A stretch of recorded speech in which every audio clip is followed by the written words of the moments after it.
المجيد والفرقان الحميد في شان حبيبه مخبرا وآمرا إن الله وملائكته يصلون على النبي يا أيها الذين آمنوا صلوا عليه وسلموا تسليما اللهم صل على سيدنا ومولانا محمد معدن الجود والكرم صلاة وسلاما عليك يا سيدي يا رسول اللہ. تمام حمد و ثنا تعریف و توصیف اللہ جل مجدہ الکریم کی ذات بابرکات کے لیے جو خالق کائنات بھی ہے اور مالک شہنشاہت بھی.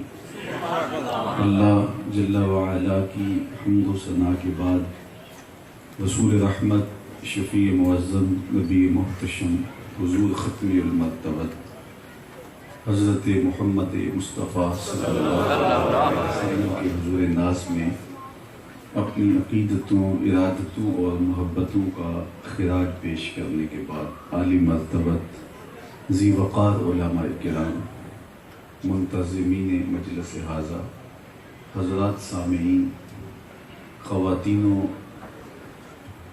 حضرات، السلام علیکم وعلیکم السلام ورحمۃ اللہ. جس شوق و وارفتگی سے آپ لوگ تشریف فرما ہوئے اور آج کی یہ مجلس رحمت انعقاد پذیر ہوئی، اس پر آپ کو مبارکباد بھی دیتا ہوں اور بارگاہ عزتی میں دعا ہے کہ میری آپ کی حاضری اپنی بارگاہ میں قبول فرمائے.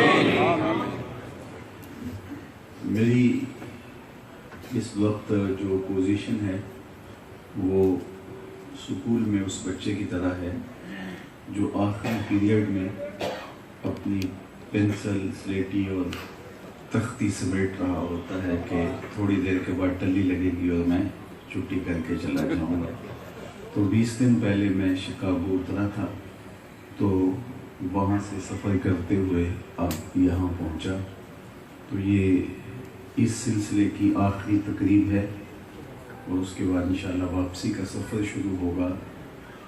اللہ میرے اور آپ کے دل میں حضور کی محبت کا جو تخم رکھا ہے اس کی آبیاری فرمائے. اور حضور علیہ السلام کی محبت ہماری زندگی ہے اور یہ وہ جوہر ہے جو ہر سینے میں رکھا گیا ہے. جب سینے میں دل رکھتے ہیں تو کوئی دل بر بھی ہوگا. یہ تو نہیں ہو سکتا کہ دل ہو اور دل میں کسی کے ڈیرے نہ ہو. غالب نے کہا تھا غم اگرچہ جاں گسل ہے پہ کیا بچے کہ دل ہے.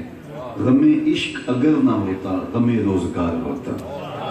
جب سینے میں دل جو رکھا گیا ہے تو پھر اس دل کی غذا بھی ہوگی، تڑپنا بھی ہوگا، پیچ و تاب بھی ہوگا، اضطراب بھی ہوگا، التہاب بھی ہوگا، آہیں بھی ہوں گی، سسکیاں بھی ہوں گی، انتظار بھی ہوگا، رت جگہ بھی ہوگے. کسی کی امید اور کسی کے لیے وصل کے جذبات اور خواہشات اور آرزوئیں اور تمناؤں کا جہاں بھی آباد ہوگا.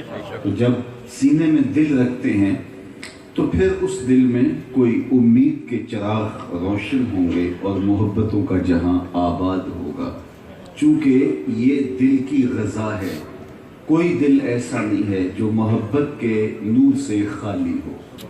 اب اس کا اپنا یہ انتخاب ہے کہ وہ محبت کس سے کرتا ہے، لیکن یہ ہو نہیں سکتا کہ دل ہو اور دل میں کسی کے ڈیرے نہ ہو، دل میں کسی کے بسیرے نہ ہو، دل میں کوئی رہتا نہ ہو، دل کی دھڑکنوں میں کوئی آباد نہ ہو، دل کے تاروں پر کوئی نغمہ نہ چھڑا ہو. یہ ہو ہی نہیں سکتا. جب دل ہے تو پھر یہ سب کچھ ہوگا. یہ دل کی غذا ہے، یہ دل کا نور ہے اور یہ دل کا سرور ہے.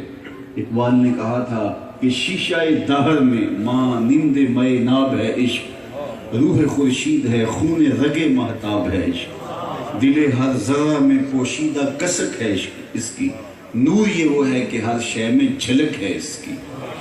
تو جب یہ طے ہے کہ دل محبت کے بغیر رہ ہی نہیں سکتا تو پھر آؤ اس سے محبت کریں. حسن بھی جس کے در کا پانی بھرتا ہے اور عشق بھی جس کی چوکھٹ کی غلامی کرتا ہے. محبت اس سے کرو جو محبت نبھانے کی ریت جانتا ہو، اس سے پیار کرو جو پیار نبھاتا ہو۔ یا ظاہر ہے کہ اس دل کو محبت کے بغیر تو سکون اور قرار ہی نہیں آئے گا، بلکہ یہ تڑپنا، یہ اس کا پیچ و تاب اس کی زندگی ہے۔ اقبال کا لہجہ دیکھیے، قید میں پہنچا تو حاصل مجھ کو آزادی ہوئی، قید میں پہنچا تو حاصل مجھ کو آزادی ہوئی، دل کے لٹ جانے سے اس گھر کی آبادی ہوئی۔ ہر شے لٹتی ہے تو برباد ہوتی ہے، یہ لٹتا ہے تو آباد ہوتا ہے۔ اللہ، برق گرتی ہے تو یہ نخل ہرا ہوتا ہے، جبکہ بجلی گرے تو درخت جل کے راکھ ہو جاتے ہیں، لیکن یہ ایسا نخل ہے کہ برق گرنے سے اس کو تازگی ملتی ہے، چونکہ اس کی غذا ہی یہ ہے، اس کی زندگی ہی یہ ہے، اس کا سرور ہی یہ ہے۔ اور ہر شے ٹوٹ جائے تو اپنی توقیر کھو دیتی ہے، اپنی قیمت کھو دیتی ہے۔ یہ لاکھوں روپے کا مائکرو فون ہوگا، لیکن ٹوٹ کے بکھر جائے، ریزہ ریزہ ہو جائے، کوئی مول نہیں رہتا۔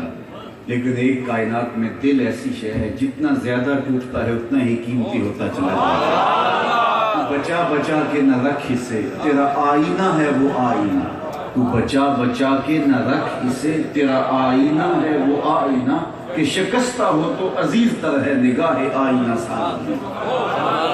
تو اس لیے جب دل کی غذا ہی یہ ہے، اس کا تڑپنا ہی اس کی زندگی ہے، اور اس کا بے چین رہنا ہی اس کا نور ہے، تو پھر کون اس دل سے بے بہرا رہے گا اور دل میں کسی کو بسانے سے اپنے آپ کو محروم رکھ پائے گا؟ بلکہ اس ایک دل کی تڑپ سینے کے اندر وہ کوہرام بپا کر دیتی ہے، اور امیدوں کا ایسا جہاں آباد کر دیتی ہے کہ آتش بولا کہ وہ کیا خوب کہا اس نے، اور اس نے قلم ہی توڑ دیے، اللہ اس کو جزا دے۔ اس نے کہا کہ میرے پہلو میں ایک دل ہے، اور اس کے تڑپنے سے وہ مزہ دیا تڑپنے میری آرزو ہے یارب، وہ مزہ دیا تڑپنے میری آرزو ہے یارب، میرے دونوں پہلوؤں میں دل بے قرار ہوتا۔ اب تو ایک پہلو میں دل ہے اور اتنا لطف آ رہا ہے، کاش کے دونوں پہلوؤں میں دل ہوتا تو پھر کیا لطف ہوتا۔ اور باہو دو قدم آگے بڑھ کے بولے، لوں لوں دے مڈ لکھ لکھ چشمہ، ایک کھولاں تے ایک کجا۔ تو جب ہمارا دل، اس کی پیاس ہی یہ ہے کہ کسی کا رخ زیبا ہو، کسی کا حسن فراواں ہو، اور میری ٹھنڈک کا سامان بن جائے، تو پھر انسان اس محبت کی تلاش میں نکلتا ہے، مارا مارا پھرتا ہے۔ اگر اس کو حقیقی منزل نہیں ملتی تو وہ اس جہان رنگ و بو میں کھو کے رہ جاتا ہے، اور ذرائع پر ہی اٹک جاتا ہے، مقصود تک نہیں پہنچ پاتا۔ لیکن جب اس کو منزل نہیں ملی تو ظاہر ہے کہ اس دل کا اٹکاؤ اور دل کا الجھاؤ ہی وہاں نہیں ہوا جس کے لیے دل بنایا گیا تھا، اور جو دل کا مکین ہونا چاہیے تھا، جو دل کی دھڑکنوں میں آباد ہونا چاہیے تھا، تو جب اس منزل تک نہیں پہنچ پائے گا کسی وجہ سے، تو پھر اس سے بے وفائی ہوگی۔ میں ایک سادی مثال سے بات سمجھانے کی آپ کو کوشش کرتا ہوں کہ آپ تقریباً پنجاب سے یا پاکستان کے مختلف علاقوں کے رہنے والے ہیں، تو ہماری گاڑیوں کے پیچھے مختلف جملے لکھے ہوتے ہیں، تو میں کہتا ہوں یہ جو گاڑی چلانے والا ہوتا ہے یہ اس کے نفسیات کا خلاصہ ہوتے ہیں۔ کچھ جملے ایسے ہوتے ہیں کہ ان کو پڑھے تو دیر تک ہنسی نہیں رکتی، اور کچھ پڑھے تو سوچنے پہ مجبور ہو جاتے ہیں، اور کچھ ایسے ہوتے ہیں کہ پڑھنے سے شرمندگی بھی ہوتی ہے۔ ایک جملہ آپ نے پڑھا ہوگا کہ گاڑیوں کے پیچھے لکھا ہوتا ہے صنم بے وفا۔ تو میں اپنے دوستوں کو کہتا ہوں کہ یہ سمجھ رہے ہو کیا لکھا ہے؟ تو وہ کہتے ہیں جناب آپ بتا دیجئے۔ میں کہتا ہوں کہ یہ تحریری احتجاج ہے، اس نے کسی سے پیار کیا ہوگا اور اس نے بے وفائی کر دی، اب یہ تحریری احتجاج کرتا پھرتا ہے اور اپنے دل کی بھڑاس یوں نکال رہا ہے صنم بے وفا لکھ کے۔ میں نے کہا صاحب تو نے اس سے پیار کیا جس نے بے وفائی کر دی، تجھے ایک چوکھٹ ایسی بتاؤں، جو ہاتھ پکڑتے ہیں تو حشر کے دن بھی نہیں چھوڑتے۔ جب دل کو غذا محبت کی چاہیے تو پھر دل کو وہاں لگاؤ جو محبت کی قدردانی جانتا ہو، تو دل کو وہاں اٹکاؤ، دل کا تعلق وہاں جوڑو جہاں آپ کے دل کی قدردانی ہو، اور کائنات میں آپ کے دل کی کوئی نہیں قدر کرے گا، دل کی قدر کرے گا تو آمنہ کا راج دلارا کرے گا۔ اس لیے ان سے محبت یہ ہماری عقل کا تقاضا بھی ہے، اور اس کا ثمرہ وفا بھی ہے، اور یہ مقصود شریعت بھی ہے، اور مقتضائے دین بھی ہے۔ اس لیے آج کی اس مختصر مجلس میں کوئی لمبا خطاب آپ سے نہیں کرنے والا۔ مجھے اس بات کا شدت سے احساس ہے کہ اوپر نیچے اور باہر جس طرح آپ گھٹ کے بیٹھے ہیں تو حکمت کے منافی ہے کہ کوئی میں طویل خطاب کروں، لیکن آپ کی توجہ اگر درکار ہو تو ان تھوڑے لفظوں میں سے بھی آپ کو بہت کچھ مل جائے گا۔ وہ کیا کسی نے کہا تھا کہ طوفان نو لانے سے ہے چشم فائدہ، دو اشک بھی بہت ہیں گر اثر کریں۔ تو جب چھٹکارا نہیں ہے، دل کسی سے محبت کرے گا تو پھر اس سے محبت کرو کہ جس کی محبت بندہ نواز ہے۔ اور پھر میں آپ کو ایک اور بات بتاؤں، اور وہ یہ کہ محبتیں جو ہیں وہ انسانوں کو تقسیم کرتی ہیں۔ یہ دنیا کی محبتوں کی کہانی، ایک کے دو چاہنے والے آپس میں رقیب کہلاتے ہیں نا، کہ یہ میرا محبوب ہے تم نے کیوں دیکھا، لڑائی کی نوبت آ گئی، قتل و غارت تک نوبت جا پہنچی، یہ تو میرا محبوب تھا تم نے نظر اٹھا کے کیوں دیکھا۔ ایک کے دو چاہنے والے آپس میں رقیب کہلاتے ہیں، اور میرے حضور کے کروڑوں اربوں چاہنے والے آپس میں حبیب کہلاتے ہیں۔ ساری محبتیں رقابت پیدا کرتی ہیں، حضور کی محبتیں محبت پیدا کرتی ہیں۔ اس لیے یہ محبت انسانوں کو جوڑنے کا سبب اور ذریعہ ہے۔ اس لیے اقبال نے کہا تھا قوت عشق سے ہر پست کو بالا کر دے، دہر میں اس میں محمد سے اجالا کر دے۔ پوری دنیا کے اوپر جب بھی چراغاں ہوگا حضور کے نام سے ہوگا، ورنہ ساری محبتیں انسانوں کو توڑتی ہیں، حضور کی محبت انسانوں کو جوڑتی ہے۔ چوں گلے صد برگ مارا بو یکیز، او کے جانے ای نظاموں او یکیز، مست چشم ساقی بتہاستیں، در جہاں مثل مومی ناستیں، ہزاروں قومیں وجود میں آئیں، دہر میں خشک و تر کے رشتے سے، ہم نے بنیاد دوستی رکھی یاد خیر البشر کے۔ کوئی 10-20 لوگ ہوں گے جن کے چہروں سے میں شناسا ہوں اور جو مجھ سے ملے ہوں گے، باقی آپ میں سے کسی کو میں نہیں جانتا، اور آپ میرے سے بھی جو ہے وہ اس انداز سے شناسا نہیں ہے کہ میرے سے آپ کی کوئی گہری ملاقات رہی ہو، لیکن اس کے باوجود آپ کی آنکھوں کی پتلیوں پہ لکھا ہوا پیار اور آپ کی پیشانیوں کی چمک مجھے اپنائیت کا جو احساس دے رہی ہے، اور میرے دل کی دھڑکنیں جو آپ کے لیے دم دم دعائیں مانگ رہی ہیں، تو یہ رشتہ کیسے پیدا ہو گیا؟ میرا اور آپ کا جو ہے وہ الگ گاؤں، الگ برادری، الگ پیشہ، الگ طرز زندگی، لیکن میں اور آپ اس کے باوجود یہاں جڑے ہیں، اور اس حال کے اندر ہماری جو یہ فکری وحدت ہے اور ہمارے لیے یہ جو جذبات کا جہاں آباد ہے، تو یہ کیسے قائم ہوا؟ تو میرے استاد ایک شعر جھوم کے پڑھا کرتے تھے، محمد کی وساطت سے، محمد کی وساطت سے محبت تیری میری ہے، محمد کی وساطت سے محبت تیری میری ہے، محبت اصل ہے ان کی نہ تیری ہے نہ میری ہے۔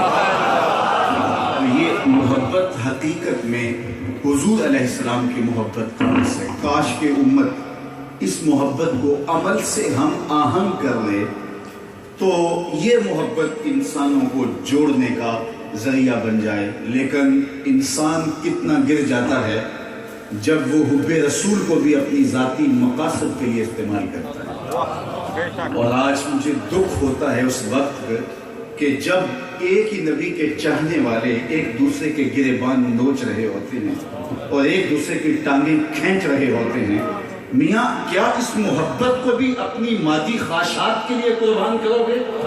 یہ محبت تو انسان بناتی ہے، یہ محبت تو اندر کے روگ مٹاتی ہے، یہ محبت تو اندر کے گند صاف کرتی ہے، یہ محبت تو جو ہے وہ زمین و زمان کے سارے فاصلے مٹاتی ہے، یہ محبت تو محبت الہی کا سبب اور ذریعہ بنتی ہے۔ ہمارے اندر باہمی منافرتیں اور ہمارے اندر جو الجھاؤ اور آپس کی لڑائیاں اس لیے ہیں کہ ہماری محبت ابھی خالص نہیں ہوئی، ہماری محبت ہوس پر سودہ ہے، ہم نے خواہشات اور آرزوؤں اور اپنی تمناؤں اور مادی ضرورتوں کے اوپر محبت کا خول چڑھا کے اس کو محبت کا نام دے دیا، جب محبت خالص ہوتی ہے تو جب محبوب ایک ہے تو ہم پھر کیوں متشدد اور متفرق ہیں؟ محبت تو انسانوں کو جوڑتی ہے اور ایک مرکز پہ جمع کرتی ہے۔ محبت روم سے آئے ہوئے صہیب کو، حبشے سے آئے ہوئے بلال کو، اور مدینہ المنورہ کے ساتھ اور مکہ المکرمہ کے ابو بکر و عمر رضی اللہ تعالی عنہم کو کس طرح ایک مرکز پہ جمع کر دیتی ہے۔ تو محبت انسانوں کو توڑتی نہیں، حضور کی محبت انسانوں کو جوڑتی ہے۔ تو آئیے میں اور آپ اپنی محبت کا ذرا جائزہ لیں۔ توجہ چاہوں گا، میں آپ کی توجہ چاہوں گا۔ میں تھوڑی دیر کے لیے میں عرض کیا کہ وقت زیادہ نہیں ہے، نہ آپ کے پاس نہ میرے پاس، تو میں یہ کہنا چاہ رہا ہوں کہ ہماری محبت ساری زندگی کہیں ہم اس فریب پہ نہ رہے کہ ہم بالکل کامیاب اور بامراد ہو گئے اس لیے کہ ہماری محبت کامل ہے۔ نہیں صاحب، ہماری محبت کو ابھی ضرورت ہے پختہ تر ہونے کی، تاکہ محبت کے ثمرات آنے شروع ہو جائیں۔ اگر محبت کے ثمرات نہیں آتے تو ہمیں اپنے اوپر نظر ثانی کرنی ہوگی۔ چو بنا میں مصطفیٰ خانم درود، از خجالت آب می گردد وجود، عشق می گوید کہ محکوم غیر، سینہ تو از بتا مانند دیر، تانداری از محمد رنگ بو، از زبان خود میالہ نامے۔ اور اس کا ترجمہ میرے شیخ کامل نے یوں کیا، یاری لا تو پاک نبی سنگ، اے پر پوری یاری، پھر درود قبول ہے تیرا لکھ نہ لو ایک باری۔ تو وہ محبت جو محبت اپنے تمام تر تقاضوں کے ساتھ جب ہماری روحوں میں اتر جاتی ہے تو یہ تو زمین و زمان کے فاصلے سمیٹ دیتی ہے۔ تو مجھے اور آپ کو اپنی محبت کا ضرور جائزہ لینا چاہیے کہ ہم کھڑے کہاں ہیں۔ محبت کے من جملہ تقاضوں میں سے سب سے بڑا تقاضا یہ ہے کہ محبت محبوب کی منشا کو دیکھتی ہے۔ محبوب کا حکم تو بڑی بات ہے، محبوب کوئی حکم دے دے اور یہ تصور ہی نہیں ہو سکتا کہ محب اس کو اختیار نہ کرے۔ محبت کا یہ تقاضا ہے، حکم تو دور رہا، محب کی منشا کو پا لیتا ہے۔ محب محبوب کی منشا کو سمجھتا ہے کہ میرے محبوب کی تمنا کیا ہے۔ مدینہ المنورہ کی گلی سے میرے حضور گزر رہے تھے تو وہاں ایک مکان تعمیر ہو رہا تھا۔ وہ طرز تعمیر ایسا تھا کہ حضور اس کو پسند نہیں کرتے تھے۔ رکے اور پوچھا یہ مکان کس کا ہے؟ کہا فلاں انصاری صحابی کا۔ حضور نے کوئی کہا نہیں کہ یہ مجھے پسند نہیں، بس اتنا پوچھا اور گزر گئے۔ کسی نے اس انصاری صحابی کو بتایا حضور تیری گلی سے گزرے تھے، تیرا مکان دیکھا، شاید حضور کو پسند نہیں آیا، چہرے پہ آثار پسندیدگی حویدہ نہیں ہوئے۔ اس نے کہا اچھا کہا ہاں۔ چند دن کے بعد حضور دوبارہ گزرے تو دیکھا ملبے کا ڈھیر پڑا۔ حضور رک گئے، فرمایا اس انصاری صحابی کو بلایا گیا، کہا میں گزرا تھا، تیرا مکان دیکھا تھا اور آج ملبے کا ڈھیر ہے۔ کہا حضور میں نے گرا دیا۔ فرمایا کیوں؟ عرض کی سنا تھا آپ کو پسند نہیں، سنا تھا آپ کو پسند نہیں، میں اپنے سر سے لے کر پاؤں تک دیکھوں میرا کیا کیا حضور کو پسند نہیں، میں اپنے عقیقے ولیمے سے لے کر کے اپنی زندگی کی آخری سانس تک دیکھوں میرا کیا کیا حضور کو پسند نہیں، میں اپنی نجی زندگی سے لے کے امور سیاست تک دیکھوں میرا کیا کیا حضور کو پسند نہیں۔ محبت کا تقاضا یہ ہے کہ وہ محبوب کی صرف منشا کو دیکھتی ہے، حکم تو بہت دور کی بات ہے۔ ایک شخص آیا حضور کی خدمت میں، اس نے حضور کو سلام پیش کیا تو آقا کریم نے اس کا جواب نہیں دیا، رخ پھیر لیا۔ وہ سمجھا کہ شاید حضور نے التفات نہیں کیا، تو جس سمت حضور نے رخ پھیرا تو ادھر سے جا کے اس نے سلام کیا، حضور نے پھر رخ پھیر لیا۔ سمجھ گیا کہ کوئی ماجرا ہے، لیکن اس کی سمجھ میں نہیں آ رہا تھا ماجرا ہے کیا، ناراضگی کی وجہ کیا ہے۔ اس نے صحاب سے پوچھا کہ حضور علیہ السلام ناراض ہیں، مجھے لگ رہا ہے، لیکن مجھے یہ سمجھ نہیں آ رہی، میں تو سفر سے آیا ہوں، کہ ناراضگی کا سبب کیا ہے۔ تو انہوں نے غور کیا اس کے وجود پر، تو کہا یہ جو تم نے سونے کی انگوٹھی پہن رکھی ہے، حضور اس کو منع فرما چکے اور اس کو جہنم کی آگ کا انگارہ قرار دیا، یہ گناہ بے لذت جو اختیار کیے ہوئے ہے، تو شاید حضور کی ناراضگی کی وجہ یہ ہو، ہمیں تو یہی سمجھ میں آتی ہے۔ اس نے کہا ٹھیک ہے، آگے گیا اور انگوٹھی اتار کے حضور کی خدمت میں پیش کرتے ہوئے کہا حضور یہ میں نے اتار دی، کیا اس وجہ سے آپ ناراض ہیں؟ اللہ اکبر، تو حضور علیہ السلام کی رضا حاصل ہوگی، ظاہر ناراضگی کا سبب یہی تھا۔ تو اس نے انگوٹھی اتار دی اور آ کر نے یوں پکڑی ہوئی، اس کو ایسے حضور نے پھینک دیا۔ تو خیر بیٹھ گیا، ناراضگی کی وجہ ختم ہو گئی۔ تھوڑی دیر کے بعد مجلس اختتام کو پہنچی، لوگ گھروں کو پلٹے تو وہ بھی واپس پلٹنے لگا۔ تو کسی نے اس کو کہا وہ انگوٹھی تو اٹھا لے، تم تو نہیں پہن سکتے لیکن تمہاری بیوی تو پہن سکتی ہے، تمہارے لیے تو شرعاً جائز نہیں لیکن ان کے لیے تو جائز ہے۔ تو اس صحابی نے جو جواب دیا، اس جواب میں اپنے آپ کو اتارے اور اپنی زندگی کا جائزہ لے۔ اس صحابی نے کہا واللہ لا آخذہ وقد ترکہ رسول اللہ صلی اللہ علیہ وسلم، اللہ کی قسم میں اس انگوٹھی کو کبھی نہیں اٹھاؤں گا جس کو میرے حضور نے پھینک دیا۔ اب میں اور آپ دیکھیں کہ کیا کیا ہے جو حضور نے پھینکا اور ہم نے اس کو سینے سے جوڑا ہوا ہے، اور ہم کہتے ہیں جی حالات کی مجبوریاں ہیں، کیا کریں کیا کریں۔ تو صاحب پھر ہماری محبت ابھی پختہ نہیں ہوئی۔ اقبال نے کہا تھا بلبل شوریدہ تیرا نغمہ خام ہے ابھی، اے بلبل شوریدہ تیرا نغمہ خام ہے ابھی، کچھ اور مدت کے لیے اپنے سینے میں سے تھام ابھی۔ ابھی محبت کو پختہ تر کرنا ہوگا۔ محبت متقاضی ہے محبوب کی اطاعت کی، محبوب کی فرما برداری کی، محبوب کی اداؤں کو اختیار کرنے کی، ان کے طرز زندگی کو اختیار کرنے کی۔ میرے استاد فرمایا کرتے تھے صاحب کوئی تمہیں یہ نہ پوچھے تم کون ہوتے ہو اور تم یہ کہو جناب ہم مسلمان ہوتے ہیں، یہ دیکھو مذہب کے خانے میں اسلام لکھا ہے۔ آپ فرمایا کرتے تھے صاحب نہ کسی کو پوچھنا پڑے نہ تجھے بتانا پڑے، تیری وضاحت، تیرا طرز زندگی، تیرا انداز معاشرت ایسا ہو، تو دور سے چلا آ رہا ہو، لوگ پہچان کے کہیں وہ دیکھو آقا کا غلام ہے۔ نور آنکھوں میں تو چہروں پہ اجالے ہوں گے، مصطفیٰ والوں کے انداز نرالے ہیں۔ اگر ہم ان سے محبت کرتے ہیں تو ہماری گفتار بتائے کہ ہم حضور سے محبت کرتے ہیں، ہمارا وعدہ بتائے کہ ہم حضور سے محبت کرتے ہیں، ہمارا قول و قرار بتائے کہ ہم حضور کے عاشق ہیں۔ یہ کیسے ہو سکتا ہے کہ ہم عاشق ہوں حضور کی اور بات بات پر پھر رہے ہوں؟ صاحب ہم عاشق نہیں کچھ اور ہوتے ہیں، عاشق ہوتے تو بات پہ سے کبھی پھرتے نہ۔ میرے حضور علیہ السلام سے پوچھا گیا مومن بزدل ہو سکتا ہے؟ کہا نہیں بہادر ہو کر، لیکن ہو سکتا ہے کبھی بزدلی بھی ہو جائے۔ پھر پوچھا گیا کہ مومن بخیل ہو سکتا ہے؟ کہا نہیں مومن سخی ہوتا ہے، لیکن ہو سکتا ہے کبھی اس سے بخل بھی ہو جائے، بشر تو ہے۔ پھر تیسرا سوال میرے حضور سے کیا گیا مومن جھوٹا ہو سکتا ہے؟ تو میں جھوٹا نہیں ہو سکتا، یہ طے شدہ بات ہے کہ مومن جھوٹا نہیں ہو سکتا۔ میں اپنے آپ کو دیکھوں، اپنی زبان سے بولے ہوئے کلمات کا جائزہ لوں، میں ساری زندگی کا جائزہ لینے کا آپ کو نہیں کہتا۔ آج صبح سے لے کر اس وقت تک اپنی زندگی پہ غور کریں، کیا آج کے دن میں کتنے ہم نے جھوٹ بولے، اور اگر ہماری زبان جھوٹ اگلتی ہے تو پھر صاحب ہمیں اپنے عشق کے دعوے پہ غور کرنا چاہیے۔ یہاں کچہریوں والے جھوٹے دعوے نہیں ہیں کہ جھوٹے گواہوں سے ثابت کر لیں، وہاں گواہ بھی سچے دینا پڑیں گے، اور یہ گواہی ہمارے عمل سے ہمیں فراہم کرنا ہوگی۔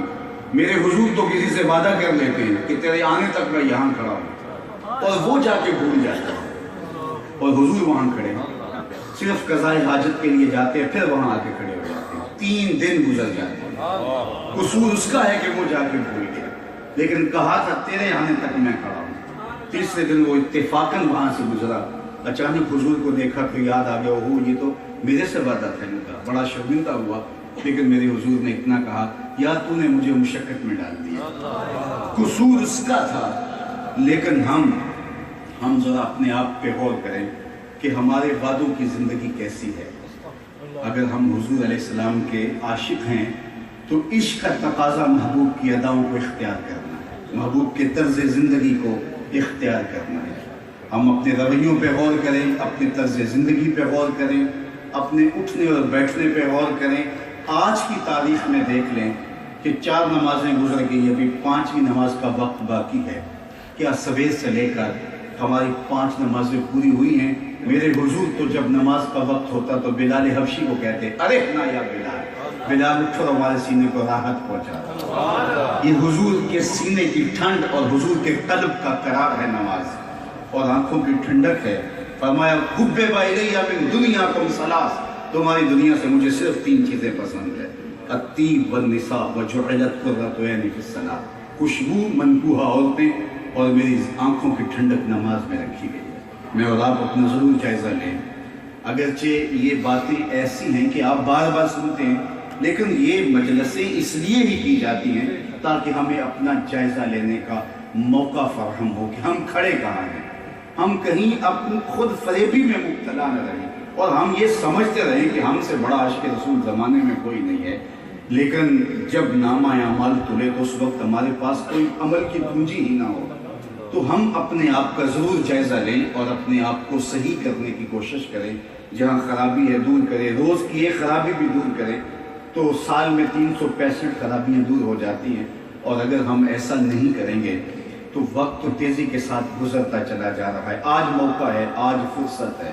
وہ پنجابی میں کہتے ہیں اج سا بھی نہیں کھلے راہ بھی نہیں، انج ٹوک نوکھے ٹوکدے نہیں، تر پویں تے پینڈے مک جاندے کار بیٹھیاں فاصلے مک جاندے. اگر آپ چلیں گے، سفر کریں گے تو راستے کشادہ ہوں گے، اور اگر سفر نہیں کریں گے تو کبھی بھی راستے کشادہ نہیں ہوں گے. اس لیے ہمیں سفر کا آغاز کرنا چاہیے اور دیکھنا چاہیے کہ ہم کھڑے کہاں ہیں. ہم عرب میں رہتے ہوں، ہم عجم میں رہتے ہوں، ہم بلاد عجم میں ہوں یا بلاد غرب میں ہوں، دنیا کے کسی بھی کونے میں رہتے ہوں، امیر ہوں یا غریب ہوں، ہم سے ہمارے مالک نے جس چیز کا تقاضا کیا ہے وہ اس چیز کا سوال ہم سے ہمارا مالک ضرور کرے گا. تو آئیے میں اور آپ حضور کی محبت کا دعویٰ اور حضور کے عشق کا دعویٰ کرنے سے پہلے ضرور اپنا جائزہ لیں، اس لیے کہ محبت جو ہے وہ اس بات کی متقاضی ہے کہ محبوب کی اداؤں کو اختیار کیا جائے. اچھا، محبت کا یہ بھی تقاضا ہے کہ محبوب کے مشن کو، محبوب کے فکر کو، اس کے نصب العین کو پوری دنیا کے اوپر غالب کرنے کی کوشش کی جائے. جس سے بندہ پیار کرتا ہے اس کی فکر کو لے کے اٹھ جائے. یہ جب یونن مرا تو اس کا ایک معتقد اس کی قبر پہ جا کے ہاتھ رکھ کے کہنے لگا کہ میں آج آیا ہوں تیری قبر پہ، دوبارہ تب آؤں گا جب تیری فکر کو دنیا پہ غالب کر دوں گا.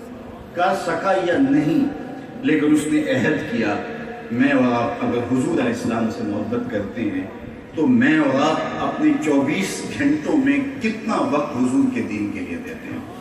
حضور کا لایا ہوا دین طائف کے بازاروں سے لے کے مکے کی گلیوں تک اور احد کے تپتے ہوئے میدان میں 70 گرتی ہوئی لاشوں سے لے کر کے حضور علیہ السلام کے مبارک بدن پر برستے ہوئے پتھر اور ڈالی جانے والی اوجریوں تک حضور کی زندگی کا اس دین کے لیے جائزہ لیں اور پھر ہم دیکھیں کہ ہم کہاں کھڑے ہیں. اقدس تیرے پاؤں میں نہ کوئی کانٹا نہ کوئی زخم، پھر کیوں ہاتھ میں پرچم اسلام لیا تھا. ہم دیکھیں کہ ہم کھڑے کہاں ہیں. ہمارا جو دعویٰ محبت ہے، کیا اس محبوب کے لیے اپنی زندگی کا ایک ایک گوشہ ہم نے وقف کیا؟ اگر ایسا نہیں ہے تو چلو ہم یہ جائزہ لیں کہ ہم اپنا کتنا وقت اس دین کے لیے لگایا ہے.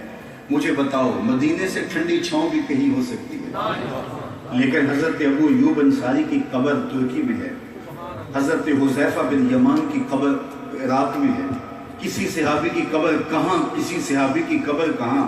اتنا ٹھنڈا جائے پناہ چھوڑ کے یہ صحراؤں میں اپنی جانیں کیوں بارتے رہے؟ یہ حضور علیہ السلام کا لایا ہوا دین تھا جس کو دنیا کے کونے کونے تک پہنچانے کے لیے عازم سفر رہے. بلکہ حضرت امام رازی نے لکھا ہے مکے سے لے کر طائف تک 70 ایسے نبیوں کی قبریں ہیں جن کی وفات صرف بھوک کی وجہ سے ہوئی ہے. اس راستے میں لوگوں نے تکلیفیں سہی، دکھ سہے اور اذیتیں گوارا کی. اور میں اور آپ دیکھیں کہ ہم کہاں کھڑے ہیں، ہم اپنا کتنا وقت دین کے لیے. یہ ایک رات کی مجلس کر کے کہیں مطمئن نہ ہو جانا کہ ہم حضور کے نام کا اتنا بڑا جلسہ کر لیا ہے اور یہ بس ہمارے لیے کافی ہو گیا. یہ تو ایک تحریک ہوتی ہے، یہ تو ایک ترغیب ہوتی ہے. اور بدقسمتی یہ ہے کہ آج ہماری جو ہے وہ مسجدیں اور ہماری مجلسیں جو ہیں وہ بھی ایک نام کی رہ گئی. اور یہ قرب قیامت کے فتنوں کا ذکر کرتے ہوئے حضور نے ایک بات یہ بھی ارشاد کی تھی کہ لا یبقى من القرآن الا رسمه لا يبقى من الاسلام الا اسمه مساجدهم عامرة وهي خراب من الهدى. ایک وقت آئے گا کہ مسجدیں نام کی رہ جائیں گی، زیب و زینت کے لحاظ سے تو آباد ہوں گی لیکن ہدایت کے نور سے خالی ہوں گی. قرآن بطور رسم رہ جائے گا. اور ارشاد فرمایا کہ ایک وقت ایسا آئے گا کہ انسان صبح کو مومن ہوگا، شام کو کافر ہوگا، اور چند ٹگوں کے عوض لوگ اپنا دین بیچتے پھریں گے. دین سب سے قیمتی متاع ہے، سب سے بڑی دولت اس دنیا پہ جو حضرت انسان کو دی گئی ہے وہ دولت ایمان ہے، اور اس کی کوئی قیمت، انسان چرخ پہ جھولے، ہواؤں میں